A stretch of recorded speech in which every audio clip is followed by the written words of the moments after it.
So we'll get what we can down the way. Welcome to Evolution Hour 109 here, kitty, kitty, kitty. Jeanson is going to be dealing with the exciting world of fits. The screen is telling all wonderful patrons how much I thank everybody for helping out on the project. Couldn't do it yet, literally, gang, and given all stressful finances the world has been the last year or so, I am very grateful for all the help that you continue to do in that area. So we'll go as long as we can, and at least I'll be able to put the material up. Racing Darwin, as I pointed out, has gone the same route. The next weeks, we're going to be seeing the same shtick over and over again. He comes up with cute little charts that all look like that show how he's taken genetic information that not entirely is, these presumably called from some database, and which ones represent which critters, we have no idea. And that this puts in a cute little line, which he keeps on insisting shows species are in the roughly 1,000 years after the flood, la-di-da, zippity-doo-dah. There's a lot about on the felids in his bibliography to date. So I'm going to kind of fill that in. So there's a 2009 work that does a really nice job. It's a book chapter on the phylogeny and evolution of cat, laying out how they've diversified over the last 30 million years, speciation lines and so forth. Most of the groups that we would be familiar with currently have arrived prior to 5 million years ago. And it's in that last period in the Pleistocene a lot of fossils that way, as usual. Then there's the genetic side. Surprise, surprise, felids, and they too fit that same model of where you have deep roots for the felids going back tens of millions of years, and then a more recent spurt of things that's going on like in the last 5 million years or more. And so there's a 2006 paper by Jeanson that we'll be putting up that will cover that little aspect. But there's more. Biogeography, duh. Critters supposedly moving off of the ark, going into various spots. Why are we seeing the ones we do where they are, and how fast could they have done that in the period after the ark? There's a study from 2015 by Schneider, which went into the mutations leading to the felid coat coloration of South American, and this clearly indicates like a period of over like 10,000 years, which shoots completely off of the scale for creationism. So there's just so much that needs to be crammed in to the cartoon version in Jeanson, and I'm not anticipating any of that happening. Part 2 of the matter relates to cognitive issues in the CMI back on the 8th of June did his piece by Don Blount, Gestures of Memory, Amazing Birds Help Trees with Staggering Feats of Memory. This is one of the rare cases when a creationist is bumping into cognitive literature. One of the things that I do in the project is studying various major discipline zones, or geology, paleontology, genetics, speciation, biogeography, and other matters, and cognitive literature, human evolution, cosmology, radiometric dating, and the like, to break down how much of the creationist literature covers any of that. And boy, you don't get much cognitive literature. So here they go on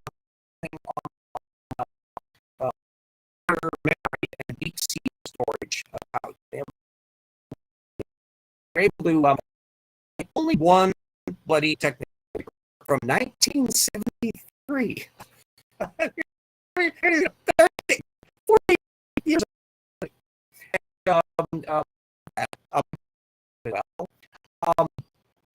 so I thought, okay, isn't there actually a lot of work on the intelligence of birds and how that actually runs? Yeah, indication of any of that work. So there's a nice work on captioning. There's a work from 2010 on how coordinates do landmarks. And what brain systems are involved? Well, it's been known for a really, really long time. Hippocampus. That is connected to memory, not only in human beings, mammals, but in birds. And that one, studies go way back on that one. We put in from Dupe in 1994. And I asked regarding this work by Clayton, also we follow up on. Your work by Clayton and Hampton in 1996 continues all of that. This is yet another example of how far removed the creation are. You'll get a piece and then compare it with the other material that I presented, and do that for yourself which one's paying attention to most of them and which one isn't. So there we go. It looks like our stream is looking pretty good. I'm not seeing any chat feed.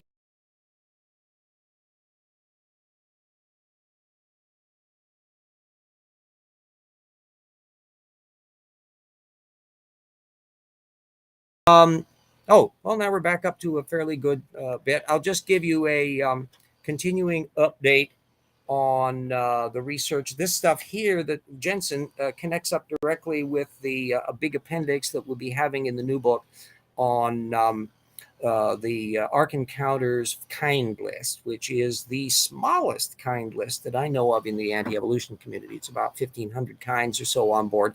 And we'll be wanting to analyze exactly why they constructed it the way they did and compare it to the material that Jeanson's bouncing past without really noticing it regarding these various animal kinds. Needless to say, they're not going to be going into insects and fish and all that other kinds of stuff, only the ones that are on board the Ark. But even there's an awful lot of difficulty. And it's going to be quite fun because various people, Dapper Dino has already spotted some inconsistencies with why they're dividing things up the way they are for some of the reptiles and dinosaurs. And certainly the primates look ridiculous from the point of view of Erica and Gutsick Gibbon. So we'll going into all that little fun and games. Also, nearing completion on Paralogs of Phileas Fogg #2. I'm just wrapping up the last few chapters on that. I'm cross fingers. I want to have that book finished so that I can have it out by the time I go over for my birthday next month. And then we'll be able to put this assembly line moving over to working on the third novel in the series, and then my brain switching back over primarily to writing on the next book there, anticipating that to be out in 2023. So busy beaver RJ. Still hot here, supposed to be getting back into about 100 degrees in Spokane and the region.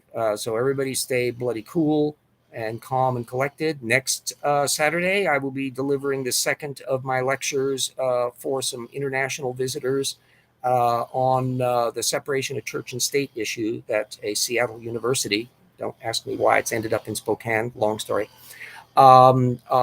discussing that. And the one that I did last month turned out extremely well. And that's why I'm doing a second one this month.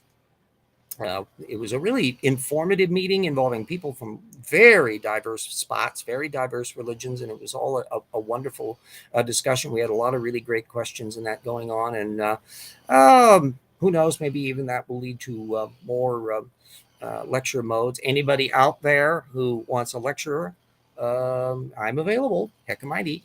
I suppose I'll have to scavenge up and get passport and stuff so that I can fly if people need to fly me in for a speech and so forth and so on, or if I need to travel to another country like Canada to do some lecturing. We'll find out about that. Have to get that out of the way. So anyway, we're at about 9 minutes in.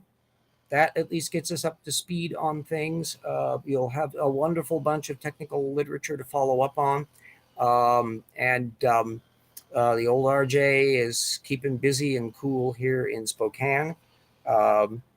hopefully over the next 20 or 30 years, I will be producing lots and lots of fun stuff in addition to the works that are already up in there. I'm not seeing any chat links, so I'm not going to be able to respond to anyone on that front. Everybody stay safe. Let's try to weasel our way through the next months and that past the election and see if we still have a republic in 2023, and then move on into the future. But I'm rooting for tomorrow, and I want to see as much of it as possible before checking out. So bye all, and we are shutting down the stream, and see you next week.